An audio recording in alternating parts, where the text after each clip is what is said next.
Bismillahirrahmanirrahim. Assalamualaikum warahmatullahi wabarakatuh.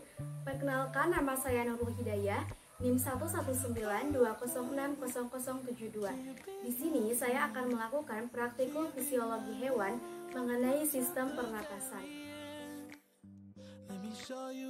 Oke, sekarang kita ke sistem pernapasan terlebih dahulu. Apa sih sistem pernapasan? Jadi, sistem pernapasan ini merupakan kumpulan dari beberapa organ pernapasan yang terdiri dari organ pertukaran gas atau paru-paru dan sebuah pompa ventilasi paru. Nah, lalu bernapas ini apa sih? Jadi, bernapas ini merupakan kegiatan mengeluarkan udara dan menghirup udara melalui hidung atau mulut, di mana udara yang dihirup ini berupa oksigen yang berupa zat pembakar, sedangkan yang dikeluarkan ini berupa zat arang atau karbon dioksida. Fungsi pernapasan ini dipengaruhi oleh faktor dari luar tubuh atau ekstrinsik dan juga faktor dari dalam tubuh, di mana faktor-faktor itu diantaranya ada fisik, usia, jenis kelamin, tinggi dan berat badan, serta ras. Tetapi ada satu hal lagi yang sangat penting yang mempengaruhi sistem pernapasan, yaitu aktivitas fisik atau kebiasaan olahraga seseorang. Oke, selanjutnya kita ke kapasitas paru-paru yang dimana terbagi menjadi beberapa volume paru, yaitu yang pertama ada kapasitas inspirasi, di mana kapasitas inspirasi ini merupakan jumlah udara yang dapat dihirup seseorang, mulai dari ekspirasi normal dan mengembangkan paru sampai jumlah maksimum. Lalu ada kapasitas residu fungsional. Ini biasanya besarnya udara yang tersisa dalam paru pada akhir ekspirasi normal. Lalu ada kapasitas vital. Kapasitas vital ini merupakan jumlah udara maksimal yang dapat dikeluarkan dari paru setelah mengisi paru secara maksimal dan mengeluarkannya sebanyak-banyaknya. Lalu yang terakhir ada kapasitas paru total. Ini merupakan volume maksimal di mana paru dikembangkan sebesar mungkin dengan inspirasi secara paksa.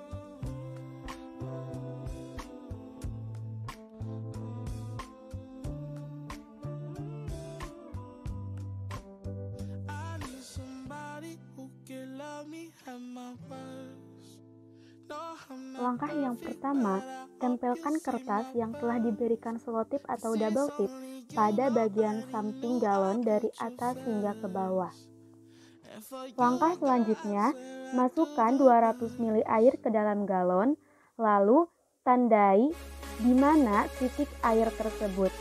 Lakukan hal tersebut secara bertahap dengan melakukan pemasukan air ke dalam galon sebanyak 200 ml hingga total air dalam galon mencapai 4 liter. Dan berikan tanda dengan menggunakan spidol secara bertahap dari 200 ml, 400 ml, 600 hingga 4000 ml. Ini dia galon yang sudah hampir terisi penuh sebanyak 4000 ml atau 4 liter.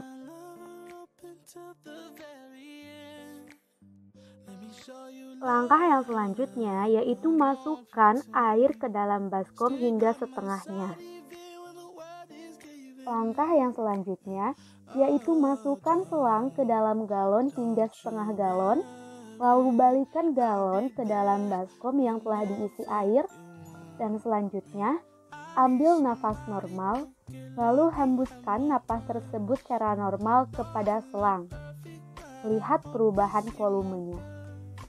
Langkah yang selanjutnya, masukkan kembali 200 ml air ke dalam galon secara bertahap hingga 4000 ml. Langkah yang selanjutnya, lakukan lari selama 2 menit. Lalu setelah itu, kembali hembuskan napas kepada selang dan lihat perubahan volume yang terjadi. Ini dia hasilnya, di mana kondisi paru-paru vital sesudah melakukan lari ini lebih besar volumenya karena oksigen yang dihirup ketika lari semakin banyak, sehingga udara yang dihembuskan akan semakin tinggi pula.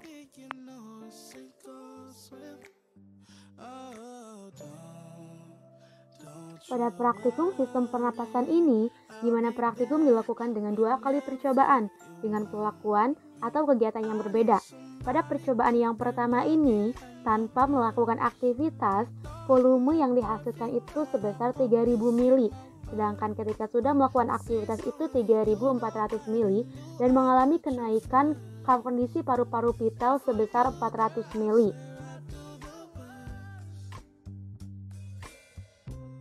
Di mana pada kondisi sesudah ini dilakukan kegiatan berlari terlebih dahulu selama 2 menit sehingga udara yang dihembuskan menjadi lebih besar atau lebih banyak.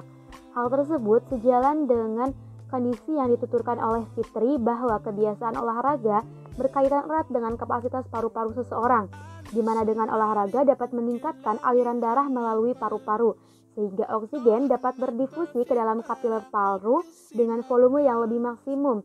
Dan olahraga juga dapat merangsang pernapasan yang dalam dan menyebabkan paru-paru berkembang sehingga oksigen banyak yang masuk ke dalam paru-paru.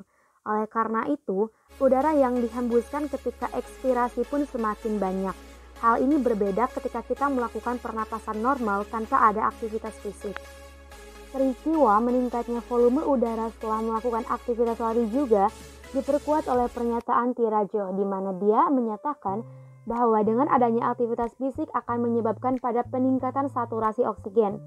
Hal ini dimungkinkan karena setelah melakukan aktivitas fisik, maka akan terjadi peningkatan dalam pengambilan oksigen oleh paru-paru beberapa kali lebih cepat dari normalnya, dan sedikit demi sedikit akan menurun ketika istirahat atau jeda dari aktivitas fisik sudah berlangsung cukup lama. Hal ini sesuai dengan aktivitas yang saya lakukan, di mana ketika melakukan lari terlebih dahulu selama 2 menit, setelah itu menghembuskan napas melalui selang. Pada saat itu, nafas yang saya hembuskan keluar lebih banyak karena ketika berolahraga, paru-paru membutuhkan kadar oksigen yang lebih besar daripada ketika tubuh tidak beraktivitas. Oleh karena itu, mengapa volume udara sesudah melakukan aktivitas lari menjadi lebih besar daripada hembusan nafas normal? Berdasarkan praktikum yang telah saya lakukan, dapat ditarik kesimpulan bahwa kondisi paru-paru vital dan kapasitas vital paru-paru dapat dipengaruhi oleh aktivitas fisik seseorang, sehingga kondisi dan kapasitas vital paru setiap orang akan berbeda-beda. Semakin berat dan lama frekuensi aktivitas fisik atau olahraga seseorang, maka volume udaranya akan semakin besar.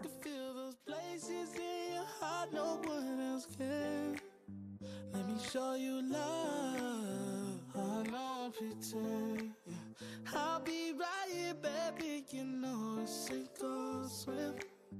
Oh, don't you worry, I'll be there whenever you want me. I need somebody who can love me at my worst. No, I'm not perfect, but I hope you see my worth. 'Cause it's only you, nobody knew I put you first. And for you, girl, I swear I do the best.